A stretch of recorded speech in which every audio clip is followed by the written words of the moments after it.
ఆదిదేవ నమస్తుభ్యం ప్రసీద మమ భాస్కర దివాకర నమస్తుభ్యం ప్రభాకర నమోస్తుతే సప్తాస్వరథమారూఢం ప్రచండం కశ్యపాత్మజం.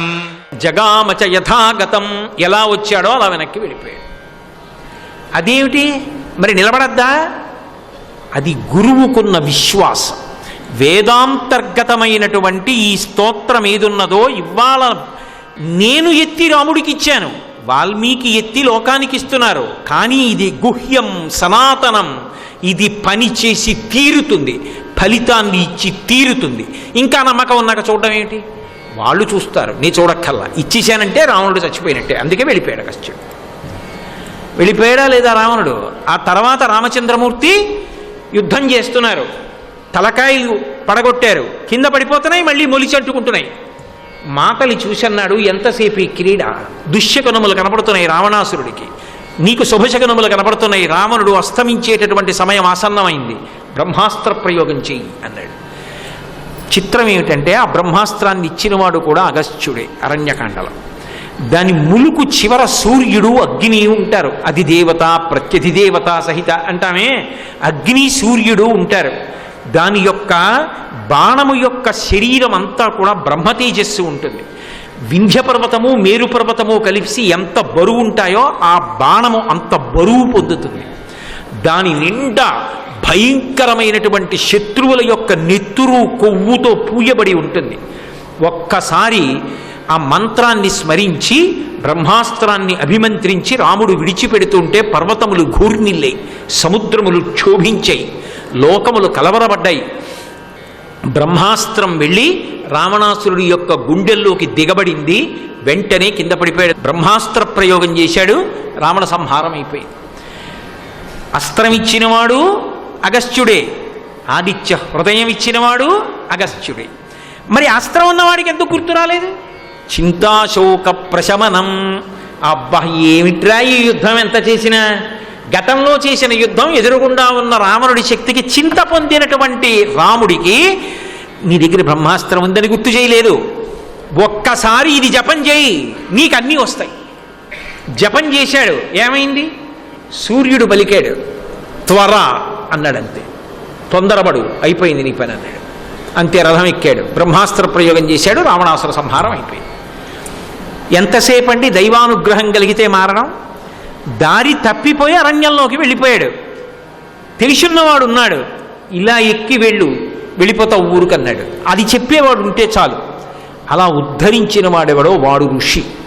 అందుకే ఆదిత్య హృదయానికి ద్రష్ట వాల్మీకి మహర్షి.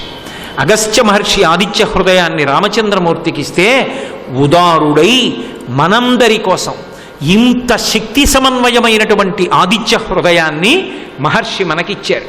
రశ్మిమంతం, సముజ్యంతం అనేటటువంటి నామాలతో మొదలుపెట్టి దేవాసుర నమస్కృతం, పూజయస్వ వివస్వంతం, భాస్కరం భువనేశ్వరం అంటారు తరువాతి శ్లోకంలో.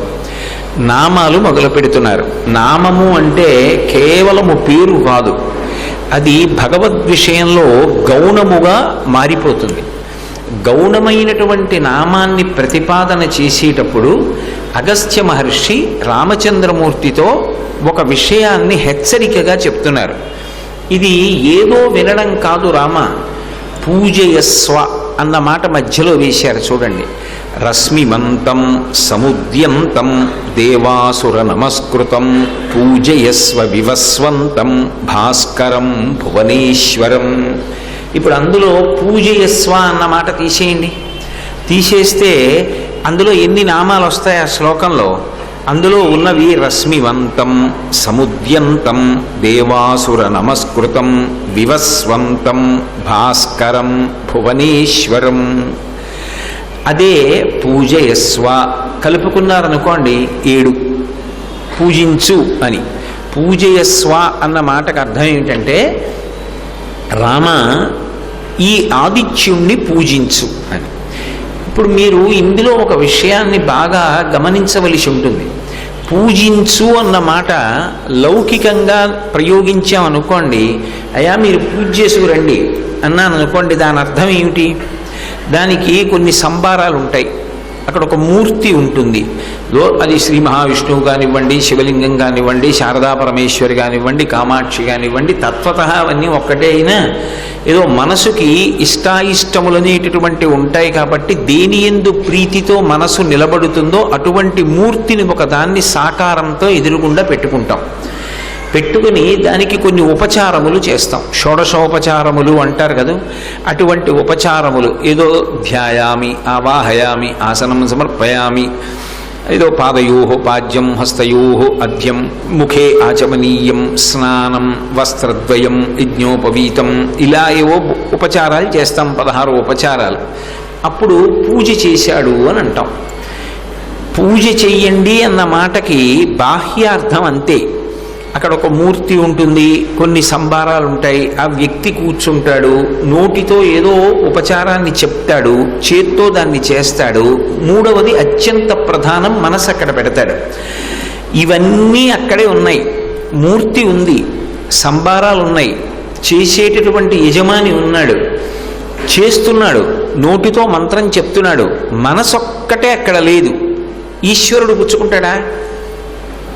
పుచ్చుకోడు. ఆయన భాగవతంలో స్పష్టంగా చెప్పాడు, దళమైన పుష్పమైనను ఫలమైనను సలిలమైన బాయని భక్తిన్ కొలచిన జనులర్పించిన ఎలమిన్ రుచిరాన్నముగను ఎనుభుజింతున్నన్నాడు. అసలు నాకివ్వడానికి సంబారం అనేటటువంటిది నీ దగ్గర ఏదీ లేదు, ఇది నా స్వంతం, ఈశ్వర సృష్టిలోది కాదు, నేను దీన్ని సృజించి తీసుకొచ్చానని చెప్పడానికి నీతో కలిపి ఏమీ లేదు. యజమాని యొక్క శరీరాన్ని ఎవరు సృజించారు? ఈశ్వరుడు సృజించాడు. సంబారములను ఎవరు సృజించాడు? ఈశ్వరుడు సృజించాడు. ఆ ఈశ్వర మూర్తిని దేంతో చేశాం? ఒక లోహంతో. అది ఎక్కడి నుంచి వచ్చింది? ఈశ్వర సృష్టిలోంచి వచ్చింది. కాబట్టి నువ్వు తీసుకొచ్చాను అని చెప్తున్నవి ఏవున్నాయో, నువ్వు పలుకుతున్న మంత్రం ఏదుందో అది కూడా నేనిచ్చింది, వేదరాశిలు. నువ్వు అని ఇచ్చేది ఏదైనా ఉంటే నేను అన్నప్పుడు ఇలా చూపించడానికి కారణమైన నీ మనసు నా దగ్గర పెడితే పూజ అవుతుంది. కాబట్టి సంబారము ప్రధానమా, మనసు ప్రధానమా అంటే మనసే ప్రధానము. కానీ సంబారం ఎందుకు అటువంటప్పుడు? మనసు ఒక్కటి పెడితే సరిపోదా అంటే సరిపోదు. ఎందుకు సరిపోదు అంటే, మీరు మనసు అక్కడ పెట్టి పూజ చెయ్యాలి అంటే సంబారం ఉన్నప్పుడు మనసు తృప్తిని పొందుతుంది. నాకు భగవంతుడి పాదములను అర్చించాలని తీవ్రమైన కుతూహలం ఉందనుకోండి, నాకు 4 మల్లెపూలు ఎవరో పట్టుకొచ్చి ఇచ్చారు. నేనిప్పుడు ఒక్కొక్క మల్లెపువ్వు తీసి స్వామివారి పాదాల మీద వేసి ఆ శోభకు దర్శనం చేస్తున్నాను. ఆయన పాదం మీద వేస్తే ఆ మల్లెపువ్వు అలా నిలబడింది అనుకోండి, ఆయన పాదాల సువాసన, మల్లెపువ్వు సువాసన కలిసి నేను ఆఘ్రాణించి ధ్యానంలో మత్తెక్కుతున్నాను అనుకోండి, అది నా తృప్తికి కారణమవుతుంది. సర్వం శ్రీ ఉమామహేశ్వర పరబ్రహ్మార్పణమస్తు. స్వస్తి.